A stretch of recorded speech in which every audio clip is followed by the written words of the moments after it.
So we are here at the Jamaica Island Nutrition Network Conference, and I'm with Professor Alan Jackson. Professor, how are you doing? I'm doing very well, thank you. So thank you so much for being here. Do you want to give us a quick intro into who you are and what you do? Fine, so I'm a pediatrician. I spent a lot of time in Jamaica looking after severely malnourished children and headed the unit where we developed care which is now used for global application. And at the same time, we were interested in what happens to the children when they recover. We make them physically well. How about their mental and behavioral state? And what can we do about preventing it? So what's happening to the mothers during pregnancy that increases the risk to the child?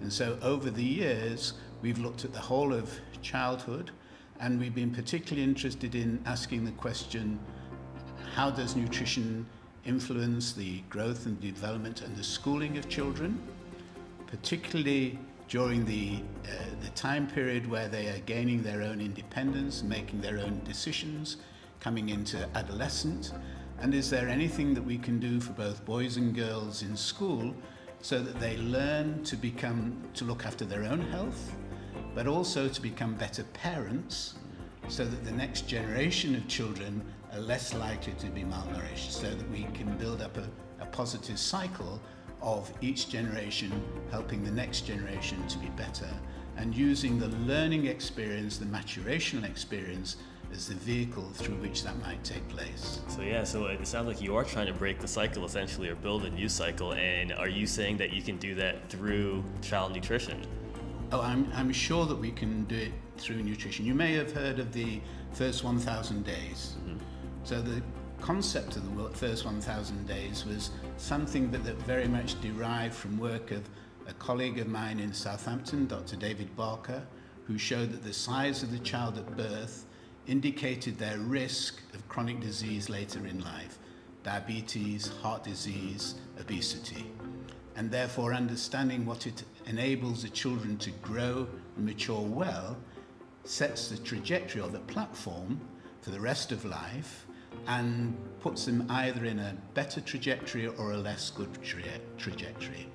The challenge is, how do we use nutrition well to enable people to be in a good trajectory so that they're conceived well, the first 1,000 days they grow well, then from then on, the next 7,000 days, which takes them to the age of 20, enables them to be the best adults we could possibly make.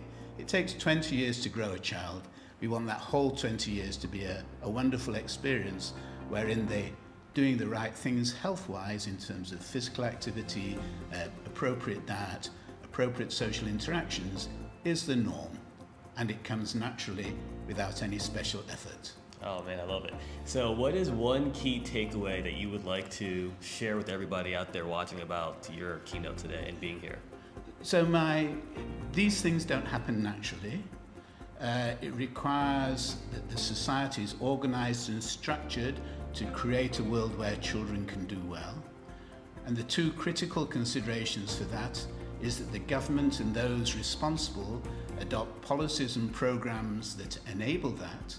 But equally important is that the communities and the people operate against those and on a day-to-day basis ensure that those policies are effective and work well, and collect information so that if they're not working, we can understand, we can start to work out and understand what we need to do to move them onto a better path.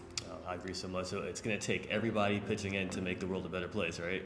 It's everybody's world and everybody's got a role to play. I love it. Well, thank you so much for your time, and thank you for being here and everything you do for children across the world. Well, thank you. All right.